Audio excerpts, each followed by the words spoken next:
नमस्कार, सिरासन में आपका स्वागत है। इस वक्त आपके साथ मैं हूं अभिनव। अभी राजस्थान में हुए वरिष्ठ अध्यापक परीक्षा पेपर लीक पर मुख्यमंत्री अशोक गहलोत का बड़ा बयान सामने आया। पत्रकारों के सवाल पर पेपर लीक मामले पर बोलते हुए मुख्यमंत्री अशोक गहलोत ने कहा कि राजस्थान में ही नहीं बल्कि लगभग हर राज्य में पेपर लीक हो रहे हैं। साथ ही सीएम ने कहा, राजस्थान पहला राज्य है जहां तत्काल एक्शन लिया जा रहा है।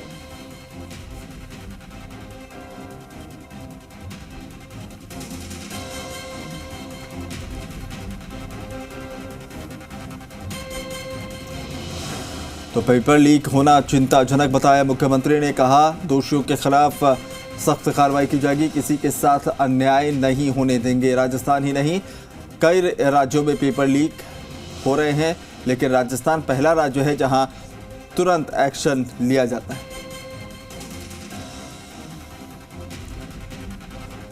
चलिए, इस मामले पर अपडेट आपको बता दें। आरपीएससी के पेपर के 7 अभ्यर्थियों की गिरफ्तारी का मामला एसपी विकास शर्मा ने खुलासा किया है। 45 अभ्यर्थियों और 4 आरोपियों को गिरफ्तार किया गया है। डीएसटी के साथ 5 थानों की पुलिस ने मिलकर इस कार्रवाई को अंजाम दिया है। देर शाम उदयपुर के सुखेर इलाके से बस में बिठाया था सभी अभ्यर्थियों को। मास्टरमाइंड सुरेश बिश्नोई बस को एस्कॉर्ट कर रहा था। पुलिस की टीम शाम से ही बस का पीछा कर रही थी। रात करीब 2 बजे सुरेश के पास आ गया था पेपर और वहीं से ये पूरा खेल रचा गया है।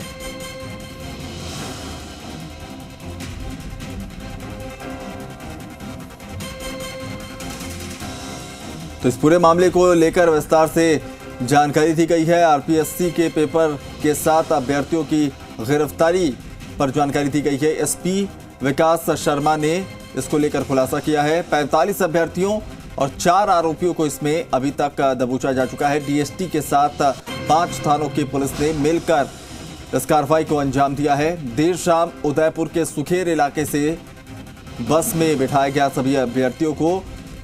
मास्टरमाइंड सुरेश बिश्नोई उन्हें एस्कॉर्ट कर रहा था। पुलिस की टीम शाम से ही बस का पीछा कर रही थी। रात करीब 2 बजे सुरेश के पास पेपर पहुंच चुका था। तो आप समझिए कि रात के 2 बजे जो मास्टरमाइंड है उसके पास पेपर पहुंचा और तैयारी पूरी थी। तमाम अभ्यर्थियों को बसों में बिठाया गया था और खुद जो मुख्य आरोपी है वो एस्कॉर्ट कर रहा था आगे। पुलिस लगातार पीछा कर रही थी। रात के 2 बजे के आसपास आरोपी के पास पेपर पहुंचा और वहीं से पेपर को सॉल्व किया जा रहा था। तो एसपी विकास शर्मा की तरफ से जो है पूरी इसकी जानकारी दी गई है और इस घटना के बाद से और सारे लैपटॉप सब मशीनें सब उसी गाड़ी में मिली और 50 बच्चे उसमें पकड़े गए। इसका मतलब क्या है? मैं सोचता हूँ उन बच्चों के साथ साथ उसको पकड़ो जहाँ से ये शुरुआत हुई है और जो इसकी शुरुआत करता है वो सबसे बड़ा मूल्य है। देखो क्या है कि गरीब आदमी नौकरी के लिए जहर खा करके भी कहीं से लाए, वो किसी भी तरह से नौकरी करना चाहता है।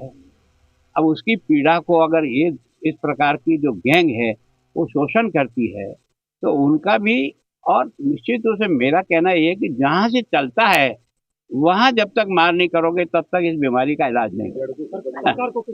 देखो सरकार की तो लापरवाही की पराकाष्ठा है। बार बार हमने हाउस में इसको उठाया है।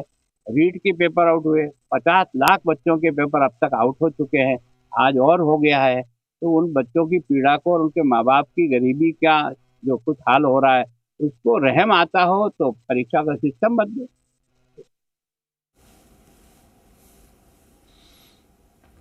तो आपने सुना, गुलाब चंद कटारिया कह रहे थे कि जो गरीब परिवार के लोग हैं उनके घर के बच्चे जो अभ्यर्थी हैं तैयारी करते हैं और उनके साथ इस तरह की घटनाएं अगर होती हैं तो ये बेहद निराशाजनक है। उन्होंने कहा कि जो लोग पकड़े गए हैं, बस में अभ्यर्थी भी मौजूद थे, कुछ और लोग पकड़े गए हैं, लेकिन जहां से ये सब कुछ ऑपरेट हो रहा था, जो लोग इसमें ऊपर बैठे लोग जो शामिल हैं, वहां तक पहुंचने की ज़रूरत है, तभी जाकर इस पर लगाम लगाया जा सकेगा।